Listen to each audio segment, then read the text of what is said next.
দুটো আলুর খোসা ছাড়িয়ে টুকরো করে কেটে নিচ্ছি।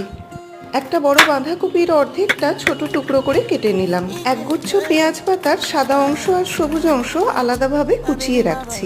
কড়াইতে সর্ষের তেলের মধ্যে কেটে রাখা আলুতে নুন দিয়ে ভেজে আলাদা বাটিতে তুলে রাখলাম। আধ চামচ রসুন বাটা কিছুক্ষণ ভাজার পর ফুলকপি পেঁয়াজ পাতার সাদা অংশে একটু নুন দিয়ে 2-3 মিনিট মাঝারি আঁচে ঢেকে রাখলাম। ভাজা আলু, পেঁয়াজ পাতা, মটরশুঁটি দিয়ে 2-3 মিনিট মাঝারি আঁচে রাখার পর soya sauce, schezwan sauce, mayonnaise দিয়ে মিশিয়ে নিলাম।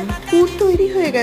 এবার 2 কাপ ময়দায় 1 পলা তেল আর সামান্য জল দিয়ে নরম ডো বানিয়ে সেটাকে বেলে নিচ্ছি। বড় করে বেলে নিয়ে মাঝখানে আলু ফুলকপির পুর দিয়ে 5টা ছুরি দিয়ে কেটে নিচ্ছি। একদিকটা কভার করে হালকা হাতে প্রেস করে কেটে রাখা অংশগুলোকে এইভাবে জোড়া লাগিয়ে ওপর থেকে ধনে পাতা আর চিলি ফ্লেক্স দিয়ে দিলাম। তাওয়াতে 1 পলা সাদা তেল গরম করে এপিট ওপিট মাঝারি থেকে কম আঁচে ভালো করে ভাজলেই পরিবেশনের জন্য তৈরি হয়ে যাবে দুর্দান্ত এই স্ন্যাক্স।